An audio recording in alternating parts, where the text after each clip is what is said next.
Oh! Fâcheuse nouvelle pour un cœur amoureux, dures extrémités où je me vois réduit.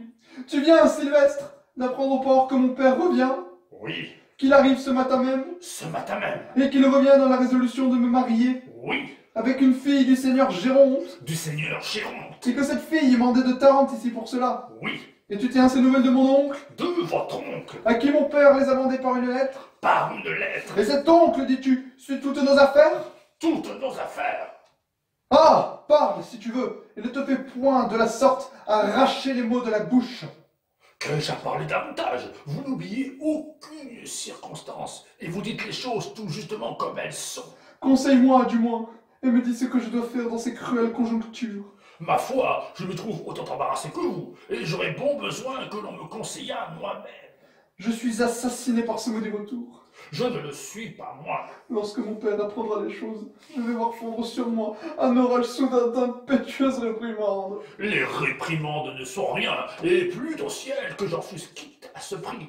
Mais j'ai bien la mine pour moi de payer plus cher vos folies, et je vois se former de loin un nuage de coups de bâton qui crèvera sur mes épaules. Oh ciel, par où sortir de l'embarras où je me trouve? C'est à quoi vous deviez songer avant que de vous y jeter. Ah, tu m'as fait mourir par tes leçons hors de saison. Vous me faites bien plus mourir par vos actions étourdies.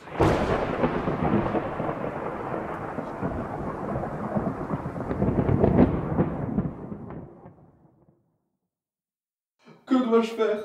Quelle résolution prendre? À quel remède recourir?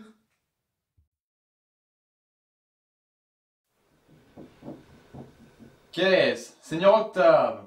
Qu'avez-vous? Qu'y a-t-il? Quel désordre est-ce là? Je vous vois tout troublé. Oh, mon pauvre Scapin, je suis perdu, je suis désespéré, je suis le plus infortuné de tous les hommes. Comment? N'as-tu rien appris de ceux qui me regardent? Non. Mon père arrive avec le seigneur Géronte, et il me veut le marier. Eh bien, qu'y a-t-il de si funeste? Hélas, tu ne sais pas la cause de mon inquiétude? Non, mais il ne tiendra qu'à vous que je le sache bientôt. Et je suis homme consolatif. Homme à m'intéresser aux affaires des jeunes gens.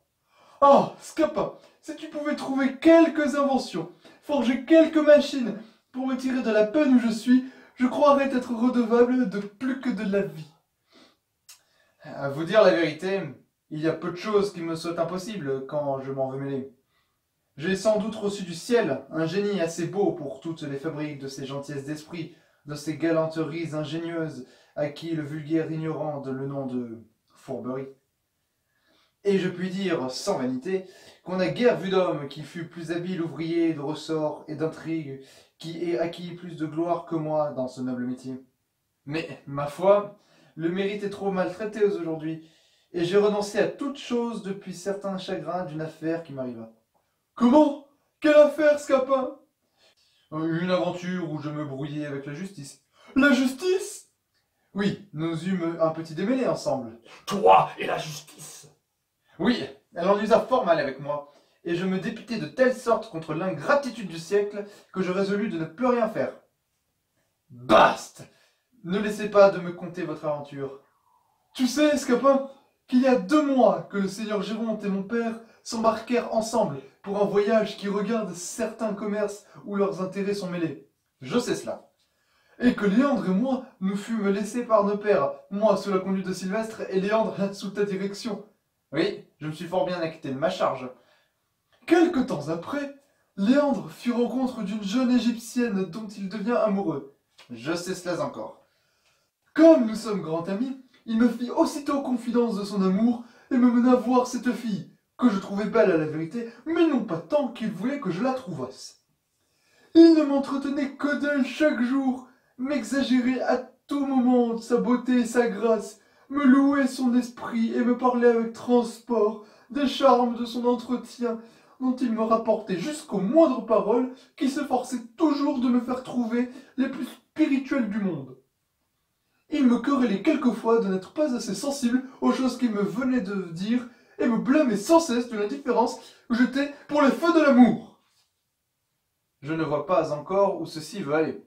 Un jour, que je l'accompagnais pour aller chez les gens qui gardent l'objet de ses vœux, nous entendîmes, dans une petite maison d'une rue écartée, Quelques plaintes, mêlées de beaucoup de sanglots. Nous demandons ce que c'est. Une femme nous dit, en soupirant, que nous pouvions voir là quelque chose de pitoyable, en des personnes étrangères, et qu'à moins d'être insensibles, nous en serions touchés. Où est-ce que cela nous mène? La curiosité me fit presser Léandre de voir ce que c'était. Nous entrons dans une salle, où nous voyons une vieille femme mourante, assistée d'une servante qui faisait des regrets, et d'une jeune fille, toute fondante en larmes, la plus belle et la plus touchante qu'on puisse jamais voir. Ah ah. Une autre aurait paru effroyable en l'état où elle était, car elle n'avait pour habillement qu'une méchante petite jupe, avec des brassières de nuit qui étaient de simples futaines, et sa coiffure était une cornette jaune retroussée en haut de sa tête, qui laissait tomber en désordre ses cheveux sur ses épaules. Et cependant, faite comme cela, elle brillait de mille attraits, et ce n'était qu'agrément et que charme que toute sa personne. Je sens venir les choses. Si tu l'avais vu, Scapin, en l'état que je te dis, tu l'aurais trouvé admirable. Oh, je n'en doute point. Et sans l'avoir vue, je vois bien qu'elle était tout à fait charmante. Ses larmes n'étaient point de ces larmes désagréables qui défigurent un visage. Elle avait à pleurer, une grâce touchante, et sa douleur était la plus belle du monde. Je vois tout cela. Elle faisait fondre chacun en larmes en se jetant amoureusement sur le corps de cette mourante qu'elle appelait sa chère mère, et il n'y avait personne qui n'eût l'âme percée de voir un si bon naturel. En effet, cela est touchant. Et je vois bien que ce bon naturel-là, vous la fiez aimer. Ah, Scapin, un barbare l'aurait aimé. Assurément, le moyen de s'en empêcher. Après quelques paroles dont je tâchais d'adoucir les douleurs de cette charmante affligée, nous sortîmes de là, et, demandant à Léandre ce qui lui semblait de cette personne, il me répondit froidement qu'il la trouvait assez jolie. Je fus piqué de la froideur avec laquelle il m'en parlait, et je ne voulus point lui découvrir l'effet que ses beautés avaient fait sur mon âme. Si vous n'abrégez ce récit, nous en voilà pour jusqu'à demain. Laissez-le-moi finir en 2 mots. Son cœur prend feu dès ce moment. Il ne saurait plus vivre qu'il n'aille consoler son aimable affligé. Ses fréquentes visites sont rejetées de la servante, devenue la gouvernante par le trépas de la mère. Voilà mon homme au désespoir. Il presse, supplie, conjure. Point d'affaire. On lui dit que sa fille, quoique sans bien et sans appui, est de famille honnête, et qu'à moins que de l'épouser, on ne peut souffrir ses poursuites. Voilà son amour augmenté par les difficultés. Il consulte dans sa tête, agite, raisonne, balance, prend sa résolution. Le voilà marié avec elle depuis 3 jours. J'entends. Maintenant, mais avec cela, le retour imprévu du père, qu'on n'attendait que dans 2 mois. La découverte que l'oncle a faite du secret de notre mariage, et l'autre mariage qu'on veut lui faire de lui avec la fille que le seigneur Géronte a eue d'une seconde femme qu'on dit qu'il a épousée à Tarente. Et, par-dessus tout cela, mais encore l'indigence où se trouve cette aimable personne, et l'impuissance où je me vois d'avoir de quoi la secourir. Est-ce là tout? Vous voilà bien embarrassés, tous deux, pour une bagatelle. C'est bien là de quoi se tant alarmer. N'as-tu point de honte, toi, de demeurer court à si peu de choses? Que diable! Te voilà grand et gros comme père et mère, et tu aurais trouvé dans ta tête, forgé dans ton esprit, quelques ruses galantes, quelques honnêtes petits stratagèmes pour ajuster vos affaires? Fille, peste soit du butor! Je voudrais bien que l'on m'eût donné autrefois nos vieillards à duper. Je les aurais joués tous deux par-dessous la jambe, et je n'étais pas plus grand que ceux-là que je me signalais déjà par 100 tours d'adresse jolie. J'avoue que le ciel m'a pas donné tes talents, et que je n'ai pas l'esprit comme toi de me brouiller avec la justice. Voici mon aimable Hyacinthe. Ah, Octave! Est-il vrai ce que Sylvestre vient de dire à Nérine? Que votre père est de retour et qu'il veut vous marier? Oui, belle Hyacinthe, et ces nouvelles m'ont donné une atteinte cruelle. Mais que vois-je? Vous pleurez? Pourquoi ces larmes? Me soupçonnez-vous, dites-moi, de quelques infidélités, et n'êtes-vous pas assuré de l'amour que j'ai pour vous? Ah oui, Octave, je suis sûre que vous m'aimez, mais je ne le suis pas que vous m'aimiez toujours. Eh, peut-on vous aimer qu'on ne vous aime toute sa vie? Je lui dis, Octave, que votre sexe aime moins longtemps que le nôtre, et que les ardeurs que les hommes font voir sont des feux qui s'éteignent aussi facilement qu'ils naissent. Ah, ma chère Hyacinthe, mon cœur n'est donc pas fait comme celui des autres hommes, et je sens bien, pour moi, que je vous aimerai jusqu'au tombeau. Je veux croire que vous sentez ce que vous dites, et je ne doute point que vos paroles soient sincères. Mais je crains un pouvoir qui combattra dans votre cœur les tendres sentiments que vous pouvez avoir pour moi. Vous dépendez d'un père qui veut vous marier à une autre personne. Et je suis sûre que je mourrai si ce malheur m'arrive. Non, belle Hyacinthe, il n'y a point de père qui puisse me contraindre à vous manquer de foi, et je me résoudrai à quitter mon pays, et le jour même, s'il est besoin, plutôt qu'à vous quitter. J'ai déjà pris, sans l'avoir vu, une aversion effroyable pour celle que l'on me destine, et, sans être cruel, je souhaiterais que la mère l'écartât d'ici pour jamais. Ne pleurez donc point, je vous prie, mon aimable Hyacinthe, car vos larmes me tuent. Je l'ai pu voir sans me sentir percer le cœur. Puisque vous le voulez, je veux bien essuyer mes pleurs, et j'attendrai d'un œil constant ce qui plaira au ciel de résoudre de moi. Le ciel nous sera favorable. Il ne saurait m'être contraire si vous m'êtes fidèle. Je le serai assurément. Je serai donc heureuse. Elle n'est pas tant sotte, ma foi. Et je la trouve assez passable. Voici un homme qui pourrait bien, s'il le voulait, nous être dans tous nos besoins d'un secours merveilleux. J'ai fait de grands serments de ne me mêler plus du monde. Mais si vous m'en priez bien fort, tous deux, peut-être... Ah, s'il ne tient qu'à te prier bien fort pour obtenir ton aide, je te conjure de tout mon cœur de prendre la conduite de notre barque. Et vous? Ne me dites-vous rien?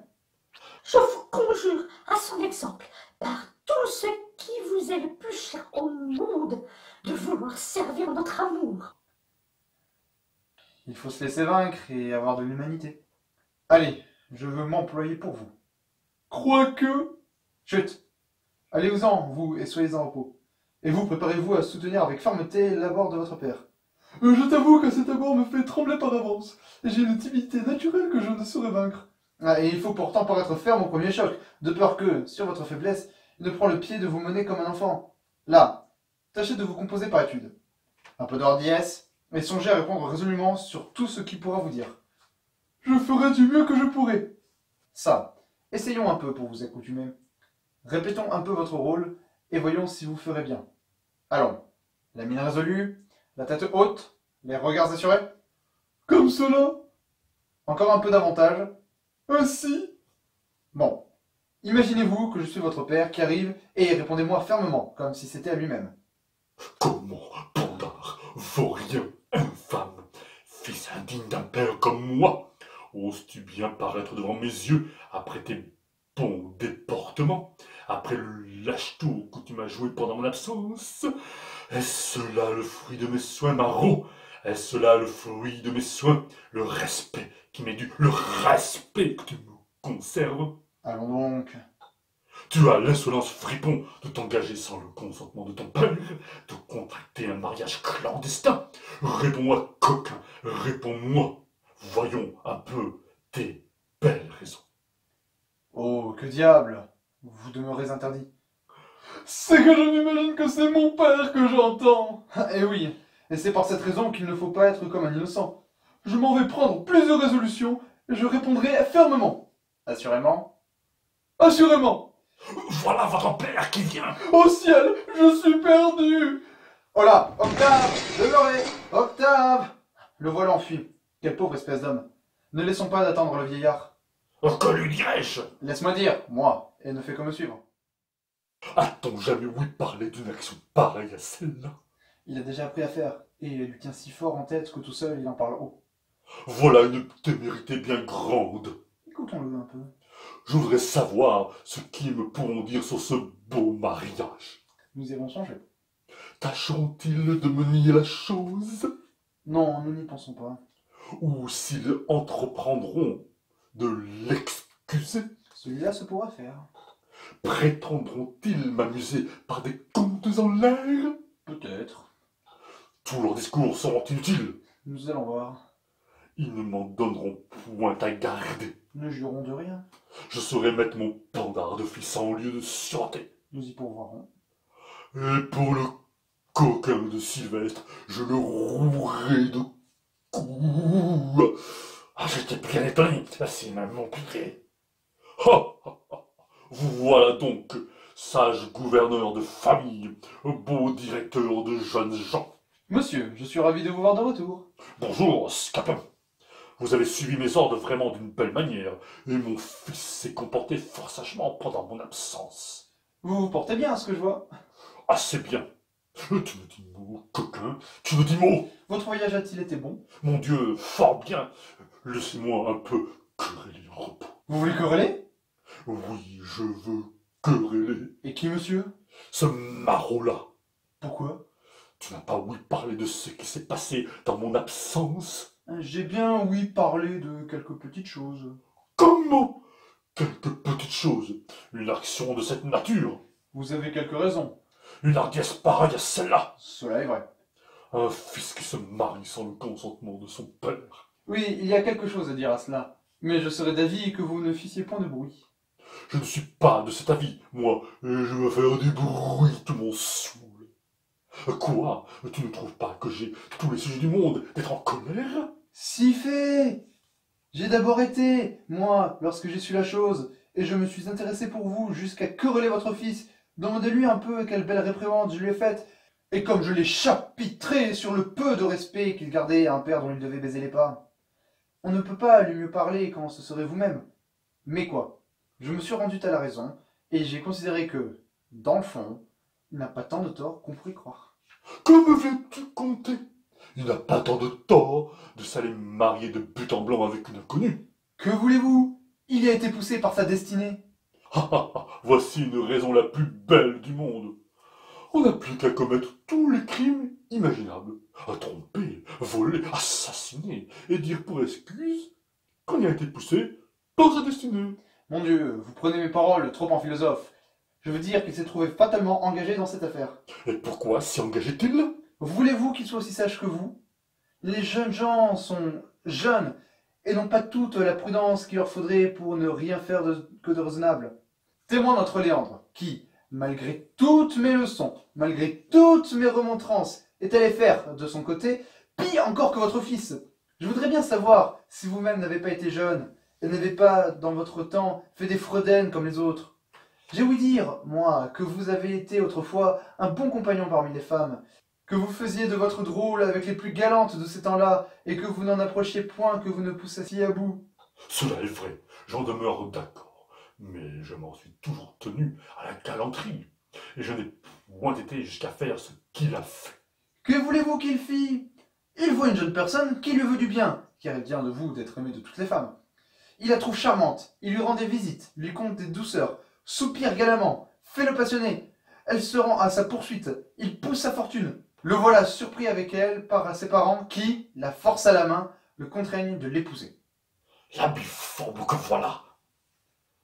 Eussiez-vous voulu qu'il se fût laissé tuer? Il vaut mieux encore être marié qu'être mort. On n'a pas dit que l'affaire se soit passée ainsi. Demandez-lui plutôt, il ne vous dira pas le contraire.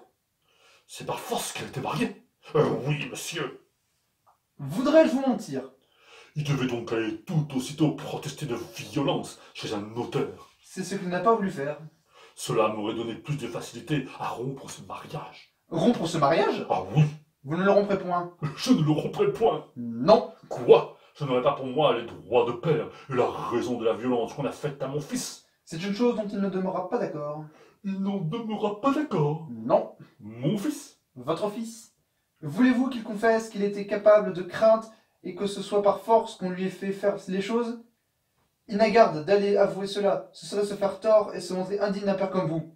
Je me moque de cela. Il faut, pour son honneur et pour le vôtre, qu'il dise dans le monde que c'est de bon gré qu'il a épousé. Et je veux, moi, pour mon honneur et pour le sien, qu'il dise le contraire. Non, je suis sûr qu'il ne le fera pas. Je lui forcerai bien. Il ne le fera pas, vous dis-je. Il le fera ou je le déshériterai. Vous? À moi. Bon. Comment? Bon. Vous ne le déshériterez point. Je ne le déshériterai point. Non. Non? Non. Oh, oh, oh. Voici qui est plaisant. Je ne déshériterai pas mon fils. Non, vous dis-je. Qui m'en empêchera? Vous-même. Moi. Oui, vous n'aurez pas ce cœur-là. Je l'aurai. Vous vous moquez. Je ne me moque point. La tendresse paternelle fera son office. On ne fera rien. Oui, oui. Je vous dis que cela sera. Bagatelle. Il ne faut point dire bagatelle. Mon Dieu, je vous connais, vous êtes naturellement bon. Je ne suis pas un bon et je suis méchant quand je veux. Ah, finissons ce discours qui me chauffe la bile. Va-t'en, Pandare, va-t'en me chercher mon fripon, tandis que j'irai rejoindre le seigneur Sherlock pour lui conter ma disgrâce. Monsieur, si je puis vous être utile en quelque chose, vous n'avez qu'à me commander. Je vous remercie. Ah, pourquoi faut-il qu'il soit fils unique et que n'ai-je à cette heure la fille que le ciel m'a ôtée pour la faire mon héritière? J'avoue que tu es un grand homme, et voilà l'affaire en bon train. Mais l'argent, d'autre part, nous presse pour notre subsistance. Et nous avons de tous côtés des gens qui aboient après nous. Laisse-moi faire. La machine est trouvée. Je cherche seulement dans ma tête un homme qui nous soit affilé pour jouer un personnage dont j'ai besoin. Attends. Tiens-toi un peu. Enfonce ton bonnet en méchant garçon. Campe-toi sur un pied. Mets la main au côté. Fais les yeux furibonds. Marche un peu en roi de théâtre. Voilà qui est bien. Suis-moi. J'ai des secrets pour déguiser ton visage et ta voix. Je te conjure, moi, de ne m'aller point brouiller avec la justice. Va. Nous partagerons les périls en fer. Et 3 ans de galère de plus ou de moins ne sont pas pour arrêter un noble cœur.